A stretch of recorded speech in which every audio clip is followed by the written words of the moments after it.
ಇದೇ ತಾರೀಕು 27-28ರಂದು news first ವತಿಯಿಂದ ದಾವಣಗೆರೆಯಲ್ಲಿ ಆಯೋಜಿಸುತ್ತಿರುವ ಕಾರ್ಯಕ್ರಮ ಅದ್ವಿತೀಯವಾಗಿರ್ತಕ್ಕಂಥ ಕಾರ್ಯಕ್ರಮ. ಏಕೆಂದರೆ ವಿದ್ಯಾರ್ಥಿಗಳು ಪಿಯುಸಿ ಅವರ ಲೈಫಲ್ಲಿ ಟರ್ನಿಂಗ್ ಪಾಯಿಂಟ್ ಆಗಿರ್ತಕ್ಕಂಥ ಒಂದು ಎಜುಕೇಷನ್. ಆ ಎಜುಕೇಷನ್ನಲ್ಲಿ ಅವರು ಮುಂದೆ ಪಿಯುಸಿ ಪಾಸ್ ಆದರೆ, ಆರ್ಡಿನರಿ ಪಾಸ್ ಆದರೆ, ಮೆರಿಟಲ್ಲಿ ಪಾಸ್ ಆದರೆ, ರ್ಯಾಂಕ್ ತಗೊಂಡು ಪಾಸ್ ಆದರೆ ಯಾವ ಕೋರ್ಸಿಗೆ ಹೋಗಬೇಕು, ಯಾವ ಕೋರ್ಸಿಗೆ ಒಳ್ಳೆ ಭವಿಷ್ಯ ಇದೆ ಅನ್ನೋದು ತಿಳ್ಕೊಳ್ಳೋದಕ್ಕೋಸ್ಕರ ಈ ಒಂದು ನ್ಯೂಸ್ ಫಸ್ಟ್ ಮಾಡಿರ್ತಕ್ಕಂಥ ಕಾರ್ಯಕ್ರಮ ನಿಜವಾಗ್ಲೂ ಮೆಚ್ಚತಕ್ಕಂಥ ಕಾರ್ಯಕ್ರಮ.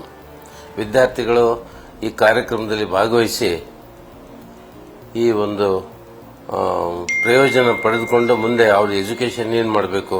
ಈಗ ಪಿಯುಸಿ ಆದ ತಕ್ಷಣ ಪಿಯುಸಿ ಏನು ಇಂಪಾರ್ಟೆಂಟ್ ಅಂದರೆ, ಪಿಯುಸಿ ಆದ ನಂತರ ಡಾಕ್ಟರ್ ಆಗಬೇಕು, ಮೆಡಿಕಲ್ ಇಂಜಿನಿಯರಿಂಗ್ ಆಗಬೇಕು, ಅಥವಾ ಡೆಂಟಿಸ್ಟ್ ಆಗಬೇಕು, ಅಥವಾ ಇನ್ನು ಬೇರೆ ಬೇರೆ ಕೋರ್ಸಲ್ಲಿ ಇರ್ತಕ್ಕಂಥ ಭವಿಷ್ಯಗಳು ಯಾವ ರೀತಿ ವಿದ್ಯಾರ್ಥಿಗಳಿಗೆ ಅನುಕೂಲ ಆಗುತ್ತೆ ಅನ್ನೋದನ್ನ ಆ ಒಂದು ಆಯೋಜನೆ ಮಾಡಿರ್ತಕ್ಕಂಥ ಕಾರ್ಯಕ್ರಮದಲ್ಲಿ ನಡೆಯುತ್ತೆ.